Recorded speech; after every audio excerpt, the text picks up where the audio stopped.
Happy new year. नए साल के बहुत सारी शुभकामनाएं आपको। और आप कैसे हैं तो आप लोग कमेंट बॉक्स में ज़रूर बताएं। आज हम कक्षा 10 के चैप्टर 6 जय प्रक्रम को स्टार्ट करने वाला हूँ। तो आज चलो बिना कोई देरी किए इसे स्टार्ट करता हूँ। तो जय प्रक्रम वे सभी क्रियाएं जो किसी जीव के शरीर में जीवन को बनाए रखने के लिए होती है, जय प्रक्रम कहलाती है। तो क्या इसमें लिखना है?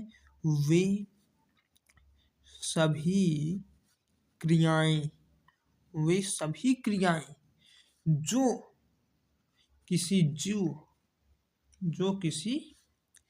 जीव के शरीर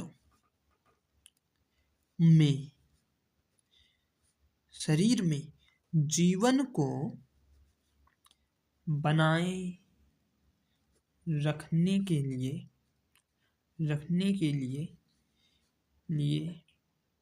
आवश्यक होती हैं, उसे ही जय प्रक्रम कहते हैं। जय प्रक्रम कहलाता है। तो जय प्रक्रम आपको क्लियर हो गया होगा कि पाठ का नाम क्या है और पाठ में हम बात किस चीज को करने वाला है। तो इसके अंदर हम पोषण पढ़ेंगे, श्वसन पढ़ेंगे और परिवहन और उत्सर्जन। तो इनके बिना, ये 4-5 चीज के बिना कोई भी जीव जीवित नहीं रह सकता है। तो चलो हम लोग पोषण को स्टार्ट करता हूँ पहला पॉइंट और पहली टॉपिक के साथ। तो पोषण क्या होता है? भोजन ग्रहण कर उससे ऊर्जा प्राप्त करने की प्रक्रिया को पोषण कहते हैं। क्या एक बार फिर से? भोजन ग्रहण कर उससे ऊर्जा प्राप्त करने की प्रक्रिया को पोषण कहते हैं। पोषण के प्रकार होते हैं। पोषण 2 प्रकार के होते हैं। यहाँ पर बनाओ हेडिंग पोषण के प्रकार। पोषण हमारे जो होते हैं 2 प्रकार के होते हैं। पहला हो जाता है स्वपोषण, जिसे स्वपोषण भी कहेंगे और स्वपोषी पोषण कहेंगे। दूसरा पॉइंट की बात करें अगर हम, तो दूसरा पॉइंट में आप लोग लिखिए परपोषी पोषण।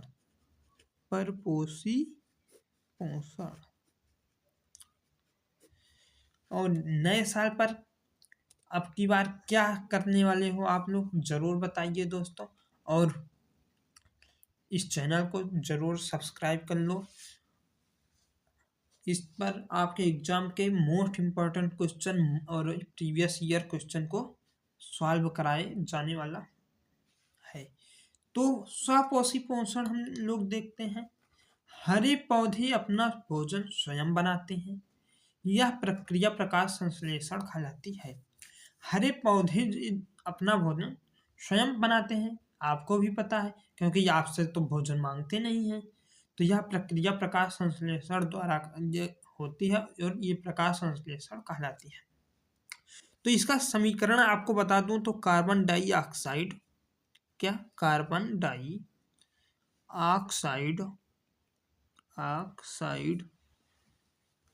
प्लस में जल, फिर उसके बाद सूर्य का प्रकाश। यहाँ पर लिख लीजिए सूर्य का प्रकाश, क्योंकि प्रकाश संश्लेषण आपके पेपर में पूछा जाता है तो आपको बहुत अच्छी तरह इसे क्लियर करना होगा। हरित लवक, देखिए कार्बन डाइऑक्साइड प्लस जल और फिर सूर्य का प्रकाश और हरित लवक के साथ जब अपक्रिया होती है तो हम ये पेड़ ग्लूकोज बनाते हैं और उसके साथ साथ ऑक्सीजन बनाते हैं। जो ऑक्सीजन हम सबके लिए बहुत ही उपयोगी होता है, बहुत ही फायदेमंद। बिना ऑक्सीजन के हम लोग 1 मिनट भी जीवित नहीं रह सकते हैं। तो अब हम लोग चलते हैं दूसरी हेडिंग पर, परपोषी पोषण। तो परपोषी पोषण जब जीव भोजन स्वयं नहीं बना पाते, किसी पर आश्रित होते हैं, दूसरों पर निर्भर होते हैं, तो उसे ही परपोषी पोषण कहते हैं। इसके भी प्रकार होते हैं। ये एग्जाम्पल के लिए ये मृतोपजीवी होते हैं, मृतोपजीवी। दूसरा परजीवी, तीसरा सहजीवी, चौथा होलोजोइक। तो ये लोग मृतोपजीवी, परजीवी और सहजीवी के साथ साथ होलोजोइक को जो पर आश्रित हो जाते हैं। मनुष्य में पोषण क्या होता है आपको ये बताता हूं। तो मनुष्य में पोषण 5 प्रकार में विभाजित है। कितने? 5। मनुष्य में पोषण 5 चरण में कंप्लीट होता है। 5 चरण। और 5 चरण क्या है? तो पहला हो जाता है भोजन ग्रहण। दूसरा भोजन मुंह द्वारा, ये जब आपके पेट में जाता है तो वो पाचन हो जाता है। फिर उसके बाद पाचन होने के बाद अवशोषण होता है। अवशोषित हमारी जो बड़ी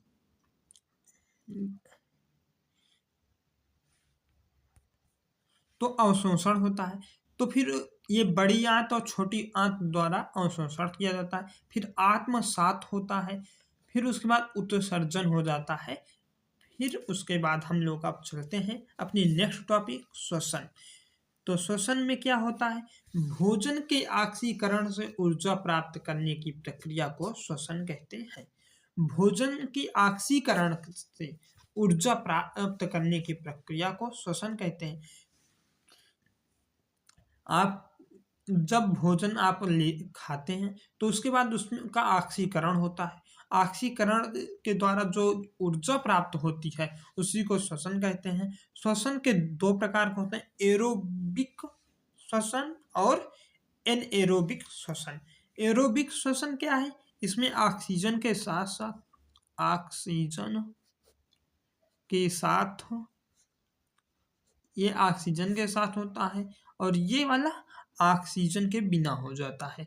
एनएरोबिक में ऑक्सीजन के बिना होता है, बिना श्वसन हो जाता है, और इस वाले में ऑक्सीजन के साथ होता है। तो उसके बाद हम लोग अगली टॉपिक पर चलते हैं, परिवहन। परिवहन हम लोग 2 भागों में बांटते हैं, एक पौधों में परिवहन, एक मनुष्यों में परिवहन। तो चलो हम पहला पॉइंट पौधों में परिवहन देखते हैं, फिर दूसरे में मनुष्यों में परिवहन देखेंगे। तो बिना कोई देरी के हम पौधों में परिवहन को अच्छी तरह से बताता हूं आपको। तो पौधों में परिवहन क्या होता है? तो पौधों में परिवहन, इसमें इस तरह के परिवहन जाइलम और फ्लोएम द्वारा होता है। पौधों में परिवहन जाइलम और फ्लोएम के द्वारा होता है। जाइलम क्या होता है? तो जल व खनिजों का परिवहन जाइलम करता है। फिर उसके बाद फ्लोएम क्या करता है? वो सूर्य से प्रकाश लेता है, प्रकाश संश्लेषण के द्वारा भोजन जो हुआ भोजन को एक जगह से दूसरी जगह फ्लोएम द्वारा होता है। तो ये भोजन का परिवहन करता है और जाइलम जल और खनिजों को जमीन से लेकर हर जगह पहुंचाता है, जिससे ये जाइलम में आ जाता है। तो अब हम लोग अगली टॉपिक पर चलते हैं, मनुष्यों में परिवहन। मनुष्यों में परिवहन का कार्य 2 प्रकार के होता है, एक रक्त करता है और दूसरा हृदय करता है। तो मनुष्यों में परिवहन का कार्य रक्त और हृदय करते हैं। तो हृदय अगर हम आपको बता दूं तो मनुष्यों का हृदय एक कोमल अंग होता है, एक पेशीय अंग है, और ये हृदय वर्णी झिल्ली में जो रहता है। उसके पहले बता दूं कि ये किस जगह पर रहता है, क्योंकि आपको नहीं पता होगा। तो ये वक्ष गुहा में डायफ्राम के ऊपर दोनों फेफड़ों के बीच के बाईं ओर स्थित होता है। ये झिल्ली नुमा थैली में होता है, जिसे हृदय आवरण कहते हैं, जिसके अंदर हृदय आवरण में ही हृदय ये का पानी भरा रहता है, जिसमें आपका हृदय रहता है। और ये पानी जो होता है और झिल्ली क्या करता है, तो हृदय को बचाए रखता है। और हृदय में 4 प्रकार के कक्षक पाए जाते हैं, जैसे दाया अलिंद, दाया निलय हो जाता है, और बाया अलिंद और बाया निलय हो जाता है हृदय का। तो उत्सर्जन, अगली टॉपिक उत्सर्जन में आ जाता है। तो उत्सर्जन भी दो प्रकार का होता है, एक मनुष्यों में हो जाता है और एक पौधों में होता है। तो मनुष्यों में शरीर में बने अपशिष्ट पदार्थों को बाहर निकालने की प्रक्रिया को उत्सर्जन कहते हैं। यही हम लोग मानव के शरीर में भी देखते हैं और यही पौधों के शरीर में पौधों में भी देखते हैं। तो शरीर में बने अपशिष्ट पदार्थों को बाहर निकालने की प्रक्रिया को उत्सर्जन कहते हैं। तो मानव उत्सर्जन तंत्र क्या उन कौन से होते हैं? तो ये इस गुर्दा हो जाता है। गुर्दे क्या करते हैं? गुर्दा रक्त को साफ करके मूत्र बनाते हैं। मूत्र वाहिनी होती है, मूत्राशय होता है, मूत्र मार्ग होता है। आपके उत्सर्जन तंत्र ये है। पौधों में उत्सर्जन यही होता है कि पौधों में बने अपशिष्ट पदार्थ को बाहर निकालने की प्रक्रिया को पौधों में उत्सर्जन कहते हैं। ये स्टोमेटा द्वारा होता है और पत्तियों गिराकर, देखिए बसंत आता है तो अपने आप पत्तियां गिर जाती है, तो ये उत्सर्जन का ही भाग है। और रेजिन और गोंद के रूप में पेड़ों में देखिए गोंद चिपकी रहती है, वो निकल जाती है, ये उत्सर्जन ही होता है। तो आप लोग को वीडियो कैसा लगा आप लोग कमेंट करके बताना। अगली क्लास के लिए हमें सब्सक्राइब करो, वीडियो को लाइक करो, अपने दोस्तों में शेयर करो। तो मिलता हूँ नेक्स्ट वीडियो में, तब तक के लिए धन्यवाद दोस्तों।